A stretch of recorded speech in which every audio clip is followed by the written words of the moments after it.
बाहर क्यों आया था यहाँ?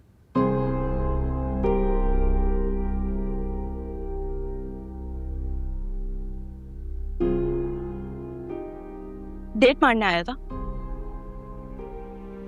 ड्राइंग रूम में बैठ के अकेलेपन का फायदा उठा रहे थे हम। आफी, क्या हुआ? रुक क्यों गई? मारे ना मुझे। तुम क्या खड़े हुए उधर? एक ही दफा गला क्यों नहीं दबा देते मेरा? गैरत के नाम पे मार दो ना बीवी को एक ही दफा। होश में आओ आफी, क्या बोले चली जा रही हो? मैं होश में हूँ गुड़िया बाजी, लेकिन अफसोस तो मुझे आप दोनों पर हो रहा है कि मुझे जानते हुए भी आप सिचुएशन को समझने के बजाय मुझ पे और फहद पे शक कर रहे हैं। शक नहीं कर रहा हूँ, मैं बस इतना कह रहा हूँ कि उससे कहो कि अपनी लिमिट में रहे। लिमिट तो उसने कभी क्रॉस ही नहीं की। अगर लिमिट क्रॉस नहीं कर रहा है तो किस हक से तुम्हारा हाथ पकड़ता है बार बार वो? अहमद, तुम ज्यादती कर रहे हो। ज्यादती मैं नहीं कर रहा हूँ, तुम नाइंसाफी कर रही हो मेरे साथ, और मैं ये सब और बर्दाश्त नहीं कर सकता, और ना ही मेरे में इतना स्टेमिना है।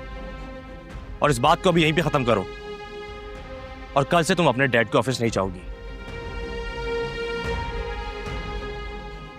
तुम्हारे रोकने की वजह कोई और होती तो मैं तुम्हारा फैसला मानने से कभी इनकार नहीं करती, लेकिन अभी तुम जिस वजह से मुझे रोक रहे हो, मैं तुम्हारी बात नहीं सुनूंगी। ठीक है, अगर तुमने अपनी मनमानी करनी है तो तुम जा सकती हो यहां से। अहमद, क्या हो गया तुम्हें?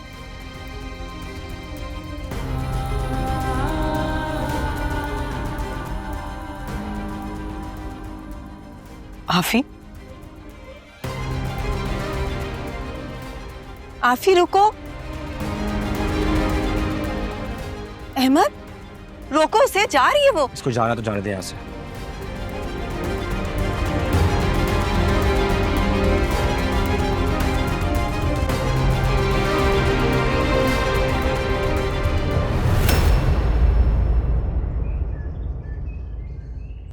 तेरी तो किस्मत फिर गई भाई, पैसों में खेलेगा अब तू। चल बे, नजर मत लगा। तू एक काम कर, मेरे लिए कोई मकान देख अच्छा सा। हाँ लेकिन पैसे कम हो, ताकि पैसे उड़ाने में मजा आए। हाँ, उसकी फिक्र नहीं कर तू, बातचीत है मेरी कुछ डीलर से। तू बस सोच ले, कहीं ऐसा ना हो कि हम घर वर ढूंढ के बैठ जाएं और तेरे भाई मकान बेचने की बात से फिर जाएं। नहीं फिरता सलीम भाई, फिक्र ना कर, बस जितना कहा है उतना कर। हो जाएगा काम। आज बाजी नहीं लगानी? लगाते हैं, चाय तो पी ले। चलो।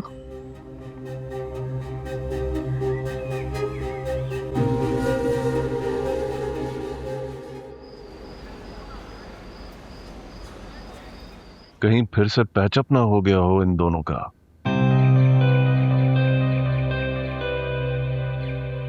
अच्छा सुनो, मैं बाद में बात करता हूँ, काफी आई है। ओके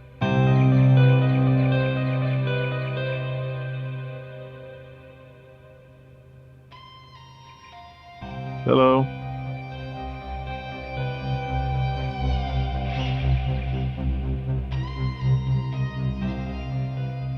हाफी, डैड प्लीज इस वक्त मुझसे कुछ मत पूछिएगा। हाफी रिलैक्स, ओके। आई नो कि तुम काफी डिस्टर्ब हो, और फहद ने मुझे बताया जो कुछ हुआ है। अमर को बहुत बड़ी मिसअंडरस्टैंडिंग हो रही है। यू जस्ट रिलैक्स, हम मिलके उससे बात करेंगे, ओके? अहमद से कोई बात नहीं करेगा, और अगर आपने उससे बात की तो मैं यहाँ से भी चली जाऊंगी। नहीं, तुम्हें कहीं जाने की जरूरत नहीं है, ये तुम्हारा अपना घर है। और रही बात अहमद की, जब तक तुम्हारी तरफ से गो हेड नहीं मिलेगा मैं कुछ नहीं कहूंगा, ओके?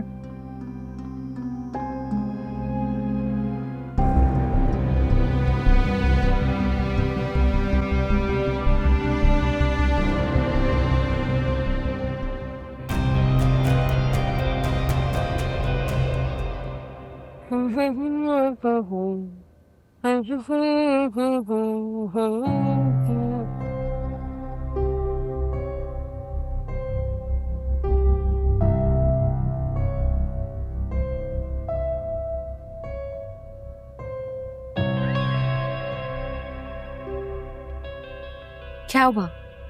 तुम्हारी शक्ल पे 12 क्यों बजे हुए हैं? जाहिर है भाभी, आपकी तरह खुदगर्ज तो हूं नहीं कि दूसरों को तकलीफ में देखकर खुश हो जाऊं। भाभी एक बात बताइएगा, आपको अल्लाह का जरा सा खौफ नहीं होता? अल्लाह को बीच में मत ला। क्यों ना लाऊं मैं अल्लाह को बीच में? अल्लाह अपने हुकूक को तो माफ कर देता है, लेकिन अपने बंदों के हुकूक को नहीं बख्शता। और फिर यहाँ पे तो बात हो रही है अपनों का दिल दुखाने की। मैंने किसी का दिल नहीं दुखाया। दिल नहीं दुखाया, लेकिन आपने गुड़िया बाजी को तो भड़काया है ना, उकसाया है उन्हें। अरे वाह, तुम्हें भी छुप छुप कर बातें सुनने की आदत पड़ गई है। भाभी मैंने किसी की बात छुप छुप कर नहीं सुनी। आपका ड्राइंग रूम में जाना और फिर गुड़िया बाजी का गुस्से से निकलना, ये देखा है मैंने। बस सारी कहानी मुझे समझ में आ गई। अरे भाई, सारी कहानी अहमद की बीवी खुद कर रही है। मैंने तो जो कहा सच कहा, कुछ गलत थोड़ी कहा। सच का बोझ जब आपके कंधों पर पड़ेगा ना, तो आप संभाल नहीं पाएंगी भाभी। अभी भी वक्त है भाभी, संभल जाएं आप। क्यों अपनी आखिरत खराब करने पर तुली हुई है? देखो बीबी, ये दर्स जाकर ना कहीं और दो। मेरे मामला बिल्कुल ठीक है और मैं जानती हूँ कि मैंने कुछ गलत नहीं किया। आप क्या करती रही, इस बात का एहसास आपको आज तो नहीं हो रहा, लेकिन एक वक्त आएगा कि आपको अपने किए पे पछतावा जरूर होगा। अरे भाई, गलती हो गई मुझसे जो तुमसे बात कर ली। माफ करो मुझे और काम करो अपना।